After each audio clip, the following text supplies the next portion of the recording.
कभी कभी एक छोटी सी भूल जिंदगी की सबसे बड़ी सीख बन जाती है। सोचिए, अगर एक दियासलाई की डिबिया पूरी शादीशुदा जिंदगी का आईना बन जाए तो आज की कहानी दुराशा में आप देखेंगे कैसे परंपरा, अहंकार और एक पल की भूल ने एक पति पत्नी के रिश्ते की जड़ें हिला दी। होली की रात थी, लेकिन रंगों की जगह वहां फैला था सन्नाटा और तकरार का धुआं। तो चलिए जानते हैं कैसे एक बुझा हुआ चूल्हा दो दिलों के बीच जलती हुई दीवार बन गया। पात्र दयाशंकर, कार्यालय के एक साधारण लेखक आनंद मोहन, कॉलेज का एक विद्यार्थी तथा दयाशंकर का मित्र ज्योति स्वरूप, दयाशंकर का एक सुदूर संबंधी सेवती, दयाशंकर की पत्नी। होली का दिन, समय 9 बजे रात्रि। आनंद मोहन तथा दयाशंकर वार्तालाप करते जा रहे हैं। आनंद मोहन, हम लोगों को देर तो ना हुई? अभी तो 9 बजे होंगे। दयाशंकर, नहीं, अभी क्या देर होगी। आनंद मोहन, वहां बहुत इंतजार न कराना, क्योंकि एक तो दिन भर गली गली घूमने के पश्चात मुझ में इंतजार करने की शक्ति ही नहीं। दूसरे ठीक 11 बजे बोर्डिंग हाउस का दरवाजा बंद हो जाता है। दयाशंकर, अजी चलते चलते थाली सामने आवेगी। मैंने तो सेवती से पहले ही कह दिया है कि 9 बजे तक सामान तैयार रखना। आनंद मोहन, तुम्हारा घर तो अभी दूर है, यहां मेरे पैरों में चलने की शक्ति ही नहीं। आओ कुछ बातचीत करते चलें। भला ये तो बताओ कि पर्दे के संबंध में तुम्हारा क्या विचार है? भाभी जी मेरे सामने आएंगी या नहीं? क्या मैं उनके चंद्रमुख का दर्शन कर सकूंगा? सच कहो। दयाशंकर, तुम्हारे और मेरे बीच में तो भाईचारे का संबंध है। यदि सेवती मुंह खोले हुए भी तुम्हारे सम्मुख आ जाए तो मुझे कोई म्लान नहीं, किंतु साधारणतः मैं पर्दे की प्रथा का सहायक और समर्थक हूं, क्योंकि हम लोगों की सामाजिक नीति इतनी पवित्र नहीं है कि कोई स्त्री अपने लज्जा भाव को चोट पहुंचाए बिना अपने घर से बाहर निकले। आनंद मोहन, मेरे विचार में तो पर्दा ही कुचेष्टाओं का मूल कारण है। पर्दे से स्वभावतः पुरुषों के चित्त में उत्सुकता उत्पन्न होती है, और वह भाव कभी तो बोली ठोली में प्रकट होता है और कभी नेत्रों के कटाक्षों में। दयाशंकर, जब तक हम लोग इतने दृढ़ प्रतिज्ञ न हो जाए कि सतीत्व रक्षा के पीछे प्राण भी बलिदान कर दें, तब तक पर्दे की प्रथा को तोड़ना समाज के मार्ग में विष बोना है। आनंद मोहन, आपके विचार से तो यही सिद्ध होता है कि यूरोप में सतीत्व रक्षा के लिए रात दिन रुधिर की नदियां बहा करती है। दयाशंकर, वहां इसी बेपर्दगी ने तो सतीत्व धर्म को निर्मूल कर दिया है। अभी मैंने किसी समाचार पत्र में पढ़ा था कि एक स्त्री ने किसी पुरुष पर इस प्रकार का अभियोग चलाया था कि उसने मुझे निर्भीकता पूर्वक कुदृष्टि से घूरा था, किंतु विचारक ने उस स्त्री को नक्शिक से देखकर यह कहकर मुकदमा खारिज कर दिया कि प्रत्येक मनुष्य को अधिकार है कि हाट बाट में नौजवान स्त्री को घूर कर देखे। मुझे तो यह अभियोग और यह फैसला सर्वथा हास्यास्पद जान पड़ते हैं और किसी भी समाज को निंदित करने वाले हैं। आनंद मोहन, इस विषय को छोड़ो, यह तो बताओ कि इस समय क्या क्या खिलाओगे मित्र? नहीं तो मित्र की चर्चा ही हो। दयाशंकर, यह तो सेवती की पाक कला कुशलता पर निर्भर है। पूरियां और कचौरियां तो होंगी ही, यथासंभव खूब खरी भी होंगी। यथाशक्ति खस्ते और समोसे भी आएंगे। खीर आदि के बारे में भविष्यवाणी की जा सकती है। आलू और गोभी की शोरबेदार तरकारी और मटर दालमोट भी मिलेंगे। फिरिनी के लिए भी कह आया था। गूलर के कोफ्ते और आलू के कबाब, ये दोनों सेवती खूब पकाती है। इनके सिवा दही बड़े और चटनी अचार की चर्चा तो व्यर्थ ही है। हां, शायद किशमिश का रायता भी मिले जिसमें केसर की सुगंध उड़ती होगी। आनंद मोहन, मित्र, मेरे मुंह में तो पानी भर आया। तुम्हारी बातों ने तो मेरे पैरों में जान डाल दी। शायद पर होते तो उड़कर पहुंच जाता। दयाशंकर, लो अब तो आ ही जाते हैं। यह तंबाकू वाले की दुकान है, इसके बाद चौथा मकान मेरा ही है। आनंद मोहन, मेरे साथ बैठकर एक ही थाली में खाना। कहीं ऐसा ना हो कि अधिक खाने के लिए मुझे भाभी जी के सामने लज्जित होना पड़े। दयाशंकर, इससे तुम निश्शंक रहो। उन्हें मिताहारी आदमी से चिढ़ है। वे कहती हैं, जो खाएगा ही नहीं दुनिया में काम क्या करेगा। आज शायद तुम्हारी बदौलत मुझे भी काम करने वालों की पंक्ति में स्थान मिल जावे। कम से कम कोशिश तो ऐसी ही करना। आनंद मोहन, भाई यथाशक्ति चेष्टा करूंगा। शायद तुम्हें ही प्रधान पद मिल जाए। दयाशंकर, यह लो आ गए। देखना सीढ़ियों पर अंधेरा है, शायद चिराग जलाना भूल गई। आनंद मोहन, कोई हर्ज नहीं, तिमिरलोक ही में तो सिकंदर को अमृत मिला था। दयाशंकर, अंतर इतना ही है कि तिमिरलोक में पैर फिसले तो पानी में गिरोगे और यहां फिसला तो पत्थरीली सड़क पर। ज्योति स्वरूप आते हैं। ज्योति सेवक भी उपस्थित हो गया। देर तो नहीं हुई, डबल मार्च करता आया हूं। दयाशंकर, नहीं अभी तो देर नहीं हुई, शायद आपकी भोजनाभिलाषा आपको समय से पहले खींच लाई। आनंद मोहन, आपका परिचय कराइए, मुझे आपसे देखा देखी नहीं है। दयाशंकर, अंग्रेजी में मेरे सुदूर के संबंध में साले होते हैं, एक वकील के मुहर्रिर हैं, जबरदस्ती नाता जोड़ रहे हैं। सेवती ने निमंत्रण दिया होगा, मुझे कुछ भी झात नहीं, ये अंग्रेजी नहीं जानते। आनंद मोहन, इतना तो अच्छा है, अंग्रेजी में ही बातें करेंगे। दयाशंकर, सारा मजा किरकिरा हो गया। कुमानुषों के साथ बैठकर खाना फोड़े के ऑपरेशन के बराबर है। आनंद मोहन, किसी उपाय से इन्हें विदा कर देना चाहिए। दयाशंकर, मुझे तो चिंता यह है कि अब संसार के कार्यकर्ताओं में हमारी और तुम्हारी गणना ही ना होगी, पाला इसके हाथ रहेगा। आनंद मोहन, खैर ऊपर चलो। आनंद तो जब आवे कि इन महाशय को आधे पेट ही उठना पड़े। तीनों आदमी ऊपर जाते हैं। दयाशंकर, अरे कमरे में भी रोशनी नहीं, घुप अंधेरा है। लाला ज्योति स्वरूप देखिएगा, कहीं ठोकर खाकर ना गिर पड़िएगा। आनंद मोहन, अरे गजब, अलमारी से टकराकर धम से गिर पड़ता है। दयाशंकर, लाला ज्योति स्वरूप, क्या आप गिरे, चोट तो नहीं आई? आनंद मोहन, अजी मैं गिर पड़ा, कमर टूट गई, तुमने अच्छी दावत की। दयाशंकर, भले आदमी सैकड़ों बार तो आए हो, मालूम नहीं था कि सामने अलमारी रखी हुई है। क्या ज्यादा चोट लगी? आनंद मोहन, भीतर जाओ, थालियां लाओ और भाभी जी से कह देना कि थोड़ा सा तेल गर्म कर लें, मालिश कर लूंगा। ज्योति, महाशय यह आपने क्या रख छोड़ा है? जमीन पर गिर पड़ा। दयाशंकर, उगालदान तो नहीं लुढ़का दिया? हाँ वही तो है, सारा फर्श खराब हो गया।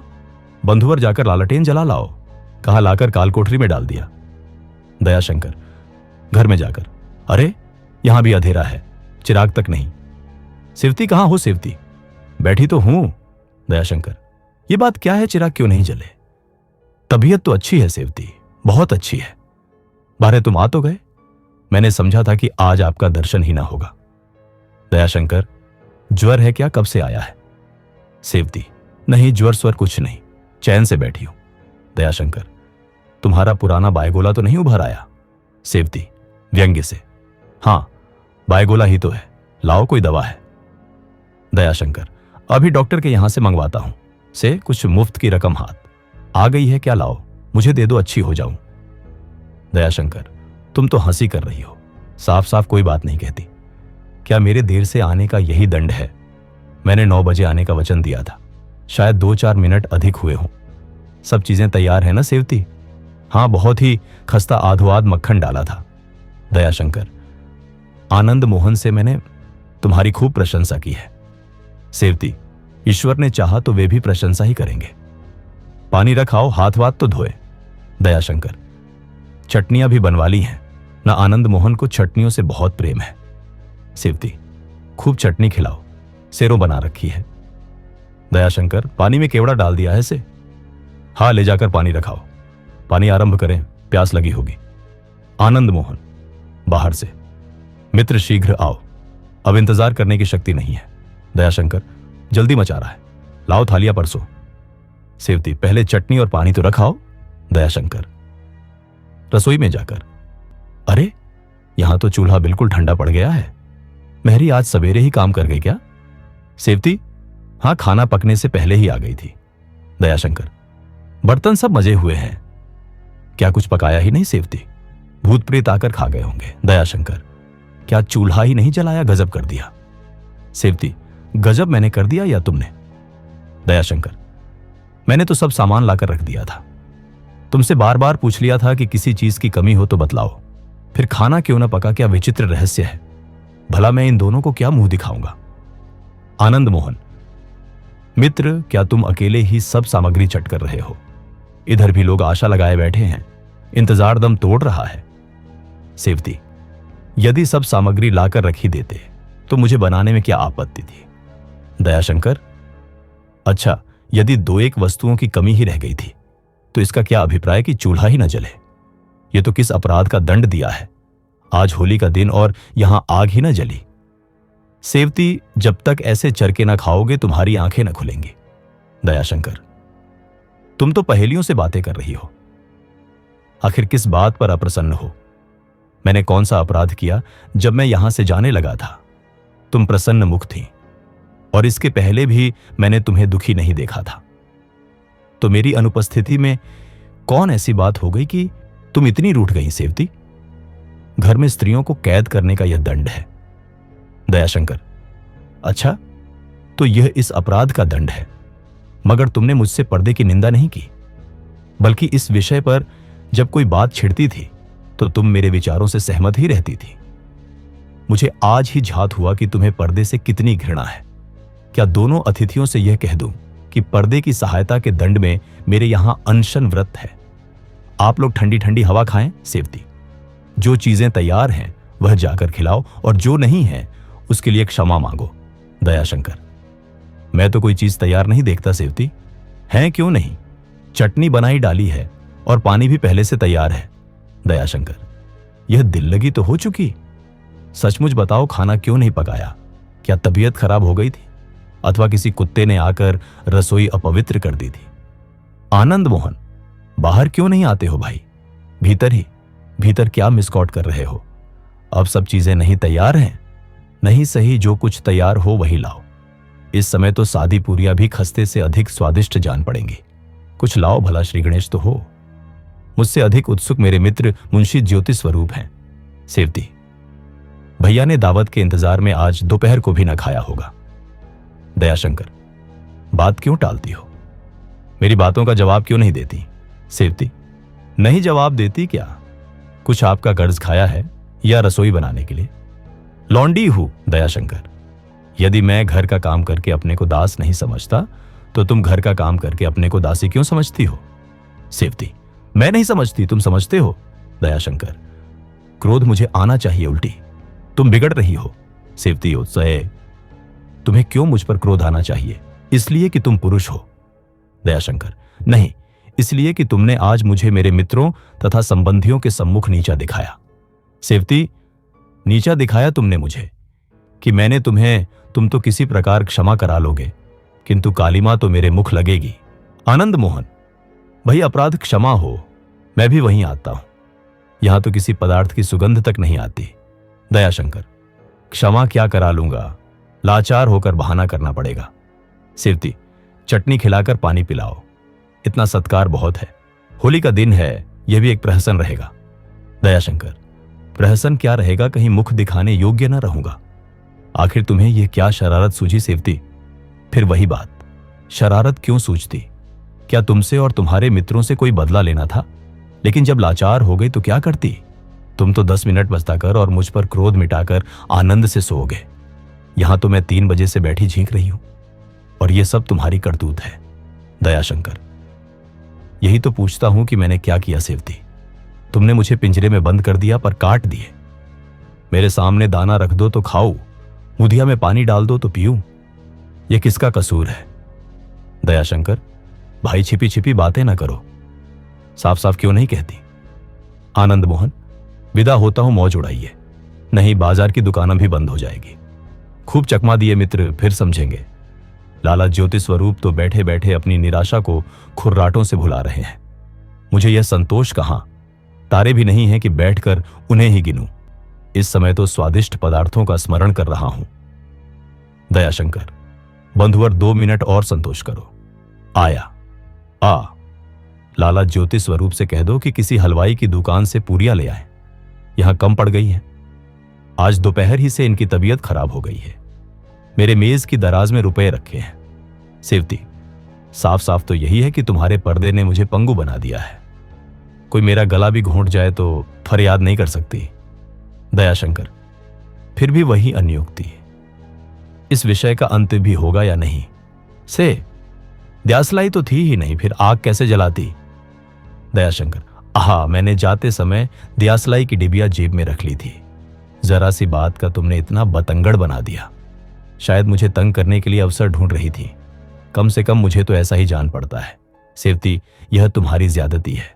ज्यों ही तुम सीढ़ी से उतरे, मेरी दृष्टि डिबिया की तरफ गई, किंतु वह लापता थी। ताड़ गई कि तुम ले गए। तुम मुश्किल से दरवाजे तक पहुंचे होगे। अगर जोर से पुकारती तो तुम सुन लेते, लेकिन नीचे दुकानदारों के कान में भी आवाज जाती तो सुनकर तुम न जाने मेरी कौन कौन दुर्दशा करते। हाथ मलकर रह गई। उसी समय से बहुत व्याकुल हो रही हूं कि किसी प्रकार भी दियासलाई मिल जाती तो अच्छा होता, मगर कोई वश न चलता था। अंत में लाचार होकर बैठ रही। दयाशंकर, ये कहो कि तुम मुझे तंग करना चाहती थी, नहीं तो क्या आग या दियासलाई ना मिल जाती सेवती? अच्छा, तुम मेरी जगह होते तो क्या करते? नीचे सबके सब दुकानदार हैं और तुम्हारी जान पहचान के हैं। घर के एक ओर पंडित जी रहते हैं, उनके घर में कोई स्त्री नहीं, सारे दिन फाग हुई है। बाहर के सैकड़ों आदमी जमा थे। दूसरी ओर बंगाली बाबू रहते हैं, उनके घर की स्त्रियां किसी संबंधी से मिलने गई हैं और अब तक नहीं आई। इन दोनों से भी बिना दज्जे पर आए चीज न मिल सकती थी, लेकिन शायद तुम इतनी बेपर्दगी को क्षमा न करते। और कौन ऐसा था जिससे कहती कि कहीं से आग ला दो? मेहरी तुम्हारे सामने ही चौका बर्तन करके चली गई थी। रह रहकर तुम्हारे ऊपर क्रोध आता था।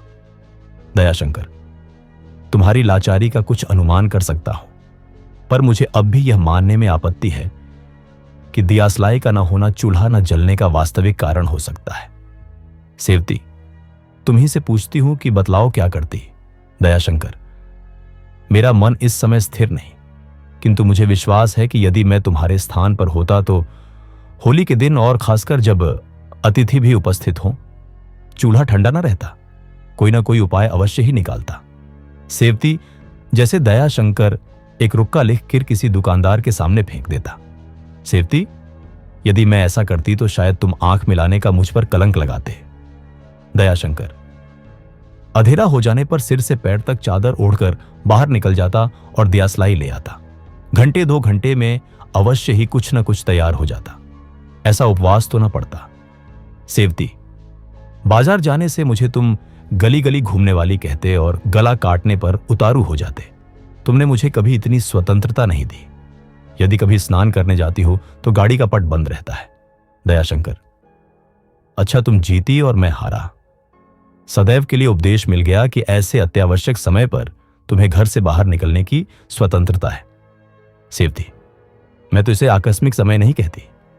आकस्मिक समय तो वह है कि दैवात घर में कोई बीमार हो जाए और उसे डॉक्टर के यहां ले जाना आवश्यक हो।